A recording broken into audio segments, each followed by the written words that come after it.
बिस्मिल्लाहिर्रहमानिर्रहीम। नाज़रीन इकराम अस्सलाम वालेकुम। सच क्या है विद जुनैद अंसारी खसूसी प्रोग्राम मेडिकल एपिसोड्स हम आपकी खिदमत में लेकर हाजिर हो रहे हैं। मुख्तलिफ स्पेशलिस्ट ने बात की है। आज माँ और बच्चे की सेहत के हवाले से मीरपुर की इंतहाई मशहूर व मारूफ और qualified gynaecologist doctor Iram but मेरी मेहमान हैं। डॉक्टर साहिबा, लेडीज़ एंड चिल्ड्रन हॉस्पिटल में आप यहाँ पे प्रैक्टिस करती हैं।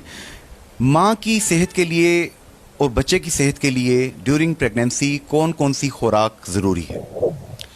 देखिए, बैलेंस डाइट बच्चे की माँ की सेहत के लिए दोनों के लिए बहुत ज़रूरी है। बैलेंस डाइट में हमारे पास फ्रूट भी आ जाते हैं, दूध भी आ जाता है, गोश्त भी थोड़ा सा आता है, अंडा भी आता है, ये सब कुछ। क्योंकि देखिए, प्रेगनेंसी कोई बीमारी नहीं है, ये तो एक फिजिकल चेंज है, एक नेचुरल फिनोमेना है। इसमें आप रूटीन की डाइट जो हम रूटीन में खाते हैं वो सब कुछ हमें चाहिए, बच्चे को भी चाहिए, माँ को भी चाहिए। लेकिन इन सब चीज़ों के साथ साथ जो चीज़ें ज़्यादा मिकदार में लेनी चाहिए, उसमें फ्रूट का इस्तेमाल ज़्यादा है। ताज़ा फ्रूट लें, फ्रेश जूसेस बना के, मिल्क शेक्स बना के लें, दूध का इस्तेमाल ज़्यादा करें। बाकी जैसे मैं आपको बता रही हूँ, थोड़ा सा गोश्त, थोड़ा सा अंडा, ये चीज़ें भी ज़रूरी हैं। ख़वातीन प्रेगनेंसी में थोड़ा सा हमारा टेस्ट डिफरेंट हमें प्रॉब्लम कर रहा होता है, खाया पिया नहीं जा रहा, वॉमिटिंग हो रही है, वो बिल्कुल ही टोटली वो कहती है जी गोश्त के तो हम करीब ही नहीं जाते हैं। बिल्कुल, हाँ जी। लेकिन ये प्रोटीन ये भी हमारे लिए ज़रूरी है प्रेगनेंसी में। और इस सब डाइट के साथ साथ मैं एक बात और भी हाईलाइट करूंगी कि हमें सप्लीमेंट्स आयरन और कैल्शियम, फौलाद की और कैल्शियम की भी ज़रूरत है। क्योंकि हमारी डाइट जिन ज़राए से आ रही है, जो केमिकल्स इस्तेमाल हो रहे हैं, उसमें वो चीज़ें हमें अप टू द मार्क नहीं पहुंचती हैं। डाइट के साथ साथ ये भी चीज़ बहुत ज़रूरी है। और ये लोगों में ये चीज़ शऊर जगाना बहुत ज़रूरी है। लोगों का ख्याल था कि जी इन दवाओं की ज़रूरत नहीं, हम खा पी रहे हैं, सब कुछ खा रहे हैं।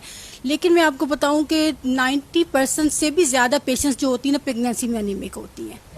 हमने देखा है कि मीरपुर डिवीज़न में लोग इंग्लैंड में बहुत रहते हैं, बाहर के कंट्रीज़ में रहते हैं। इसके बावजूद जब हम ख़वातीन का सर्वे एक करते हैं तो देखते हैं ख़वातीन पेल बहुत ज़्यादा हैं और पतली हैं, उनके चेहरे के ऊपर दाग हैं। क्या ये तमाम चीज़ें हार्मोनल इम्बैलेंस को और न्यूट्रिएंट जो सफिशिएंट नहीं मिल रही, इसी चीज़ की अक्कासी करती हैं? बिल्कुल, ये सब चीज़ें जो हैं, आपकी खुराक मुकम्मल नहीं हो रही है, आपके जिस्म में कैल्शियम की कमी है, फौलाद की कमी है, खून की कमी है, ये सब चीज़ें इस वजह से मसला करती है ख़वातीन। इवन एक ही डिलीवरी के बाद, एक ही प्रेगनेंसी के बाद ही आप देखें तो चेहरा छाइयों से भरा होगा और पेल नज़र आ रही है। कंप्लेंट करती है पेशेंट की जी हमें कमज़ोरी महसूस हो रही है, चलना फिरते में हमें सांस चढ़ जाता है, वैसे भी तबीयत में चिड़चिड़ापन, गुस्सा, ये सब चीज़ें फिर इसी वजह से ज़ाहिर हो रही होती हैं। क्योंकि एक तो पेशेंट प्रॉपर डाइट प्रेगनेंसी में खाने पीने में मसला होता है, लेकिन आप उसके लिए मेडिकेशन लें, आपका स्टमक का, आपका मैदा खाने को कंट्रोल कबूल करेगा, आप खाना अच्छा सा लें और साथ में सप्लीमेंट ज़रूर लें। जो ताकत की दवाएं हैं साथ में जो हम प्रिस्क्राइब करते हैं वो भी ज़रूर लें, वो सब चीज़ें ज़रूरी हैं। काफ़ी बात मीरपुर में अब तो ज़रा आप जैसे क्वालिफाइड लोग यहाँ पे मौजूद हैं। वंस अपॉन अ टाइम यहाँ पे कुछ लोगों को लेबल किया जाता था कि नॉर्मल डिलीवरी वहाँ पे हो सकती थी, लेकिन देखें जी पैसे के लिए हॉस्पिटल के लोगों ने पेट चाक कर दिया।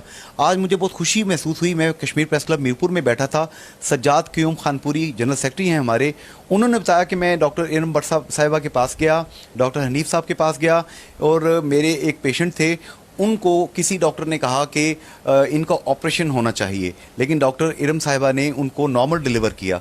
तो ये स्टिग्मा जो है, क्या ये मुनासिब है? बाज़ लोग पैसे के लालच में खामखा औरत का ऑपरेशन कर देते हैं, इसका क्या औरत को नुकसान होता है? मेरा नहीं ख्याल साहिब साहब के, एक तो वही बात है कि हम लोग अल्लाह को जवाब दें, हम लोगों को जवाब दे नहीं है। अगर हम देख रहे हैं कि एक केस किस तरह से जा रहा है और कई तो ज़रूरी भी होता है और पेशेंट ये अंडरस्टैंड कर रहे होते हैं कि वाकई ऑपरेशन ज़रूरी भी, जहाँ पे हमें लगता है कि चलिए ठीक है हम कोशिश कर सकते हैं, हो सकता है उस पेशेंट को नॉर्मल डिलीवर करते करते किसी स्टेज पे आके हमें लगता है कि नहीं जी ये नहीं होने वाला, ये माँ को या बच्चे को खतरा है, तो हम उसको ऑपरेट कर भी देते हैं। लेकिन अगर वो पेशेंट हमें लग रहा है कि नॉर्मल की तरफ जा रहा है, तो मेरा नहीं ख्याल कि ज़बरदस्ती कोई भी ऐसा काम करता है, मुश्किल है। क्योंकि एक तो वही बात है कि आपकी प्राइवेट प्रैक्टिस ये भी आपकी मैटर करती है, ये आपका एक नाम बनता है जो इन सब चीज़ों से भी बनता है। ये अपनी बेनिफिट के लिए भी हम देख लेते हैं। अगर हम कहें कि हम सेल्फिश हैं, अपनी बेनिफिट के लिए भी हम जो पेशेंट नॉर्मल पे जा रहे हैं उसको ऑपरेट नहीं करेंगे जी।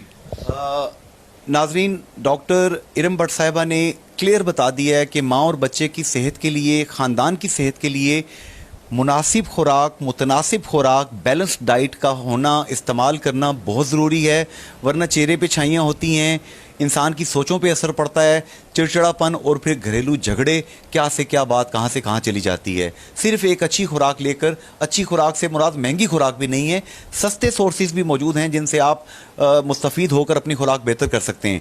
दूसरी बात, डॉक्टर इरम भट्ट साहिबा और लेडीज़ एंड चिल्ड्रन अस्पताल का नाम बहुत अच्छा कोट किया जाता है कि ये कभी भी अननेसेसरी चीज़, मेडिकेशन या ऑपरेशन नहीं करते, मैक्सिमम कोशिश करते हैं कि पेशेंट को फ़ायदा हो। अल्लाह करे कि तमाम डॉक्टर्स और लेडी डॉक्टर साहिबान इसी चीज़ को प्रैक्टिस करें। अल्लाह आप सबका हामी नासर हो। फी अमान अल्लाह, अल्लाह हाफिज़ एंड गुड बाय। 7 अरब से ज्यादा इंसानों के इस ग्लोबल विलेज में हर कोई जानना चाहता है सच क्या है। झोपड़ियों से लेकर इक़्तिदार के ऐवानों तक सच की इस तलाश में आप भी हमारे साथ शामिल हो सकते हैं। सच क्या है?